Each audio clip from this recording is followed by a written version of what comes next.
그 가운데 이런 의사 선생님도 상당히 많습니다. 의협 지도부와 전공의 지도부들 사이에서는 강경한 목소리만 나오고 있는데 서울대병원 중환자 의학과 교수인 안윤혜 교수는 이 와중에도 병상을 지키고 있습니다. 중환자실 근무는 특권이라고도 말합니다. 안윤혜 선생님, 서울대병원 중환자의학과 교수입니다. 중환자실에서 근무하는 건 의사로서 특권이다.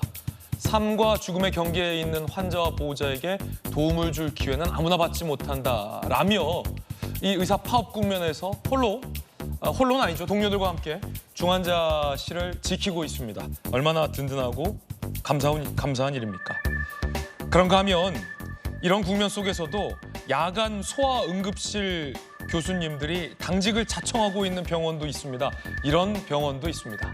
부산대 어린이병원이 당직 의사 부족으로 매주 월화 소아응급실에 야간 진료를 중단키로 결정했습니다. 그러자 소아청소년과 교수님 28명 중 5분이 당직을 자원했습니다. 멈춰서는 안 된다. 어린이 병원의 응급실 아니냐. 야간에 큰일이라도 생기면 어떡하냐. 멈춰서는 안 된다. 라며 5분이 당직을 자원해서 정상 운영되고 있습니다. 부산대 어린이병원 야간 응급실을 지키고 계신 선생님들. 정재민 부산대 어린이병원 원장. 부울경에서 마지막으로 찾는 병원이 우리 병원이다. 응급실을 지켜야 한다는 의견이 많았다. 라며 이런 병원, 이런 선생님들도 있습니다. 의대 교수 지도부에서는 일주일 휴진도 거론되면서 강한 강경책을 쓰고 있습니다. 하지만 서울대 의대의 교수들의 사직 강행률은 4% 미만에 불과하다는 기사도 있습니다. 환자 곁을 지키고 싶다. 서울대 의대병원 교수협의회 비대위에서 설문조사를 했습니다. 96.5%, 사직을 강행하겠다는 3.5%에 불과했습니다. 박성규 차관님, 네. 정부 차관으로 계시잖아요. 지도부에서 의협 회장이 굉장히 강한 얘기를 하고 있지만 그래도 아직은 많은 의사 선생님들은 아이들의 곁을 지켜야 된다. 응급실 병원이 문 닫으면 안 된다. 중환자실에서 근무하는 건 특권이다. 환자 곁을 떠나고 싶지 않다. 96%. 아직도 많은 의대 선생님들은 환자 곁에 머물러 있어요. 네네. 저희가 기대하는 의사 선생님들에 대한 모습이 바로 저런 모습이죠. 그리고 의사는 본디 환자들의 생명을 지키기 위해서 존재하는 직업이 의사고요. 우리가 의사 얘기할 때 직업이냐 소명이냐 얘기하는데 저분들은 분명하게 본인들이 하고 있는 일을 소명으로 인식하고 있는 것 같습니다. 그래서 저희들이 희망을 좀 거는 것이고요. 저도 오늘 안윤혜 선생님 교수님 기사를 봤어요. 31살이시더라고요. 굉장히 젊은 분이에요. 그분의 그 인터뷰 기사 중에 이런 부분이 있었습니다. 본인은 코로나가 유행할 때 전공의 과정을 밟았다는 거예요. 당시 중환자실에서 근무하면서 전사처럼 일을 했다.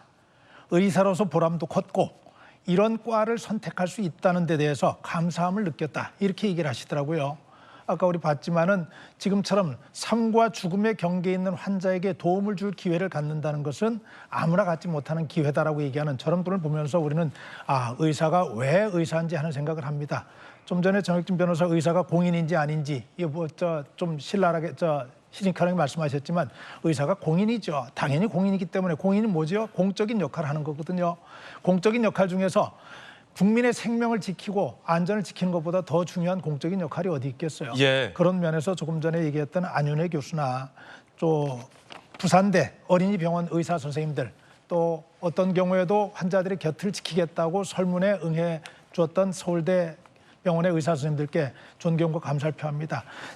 다시 한번 얘기하지 않을 수 없는 것은 이면택 회장에 대한 얘기는 지적하지 않을 수 없어요. 전체적으로 이분 얘기하는 걸 보면은 인식이 굉장히 좀 뒤틀려 있다는 생각을 하게 돼요. 정상적인 사고를 하는 분은 아니에요.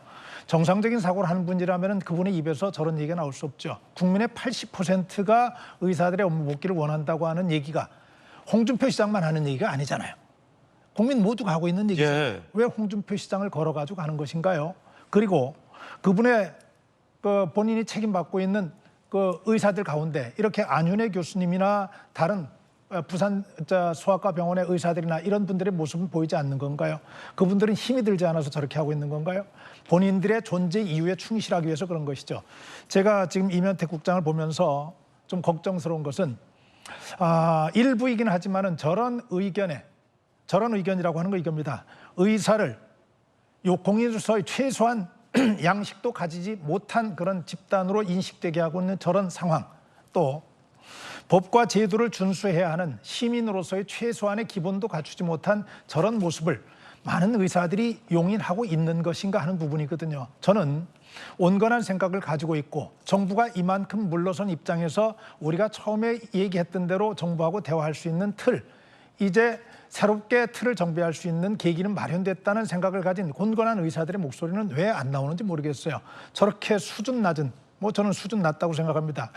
저런 뒤틀린 인식을 가지고 있는 대표가 저렇게 막 질러내는 동안에 의사들의 격이 얼마나 떨어지고 의사들에 대한 실망이 얼마나 큰지를 한번 고민해 주셨으면 좋겠다는 부탁을 하나 드리고, 예. 차제에 하나 더 부탁드리는 것은 이재명 대표와 윤석열 대통령이 지난번에 여야 간에 분명한 인식을 같이 했잖아요. 어떤 인식이었냐면 이재명 대표의 워딩을 그대로 읽어드리면 이렇습니다.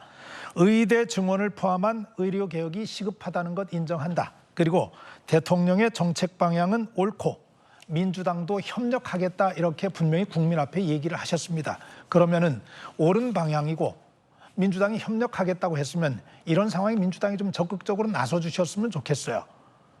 적극적으로 나서서 이 문제를 푸는 돌파구를 민주당의 한 축에서 좀 맡아줬으면 좋겠어요. 그 부탁을 좀 드리고 싶습니다. 예. 중환자실에서 의사로서 근무하는 건 특권이다.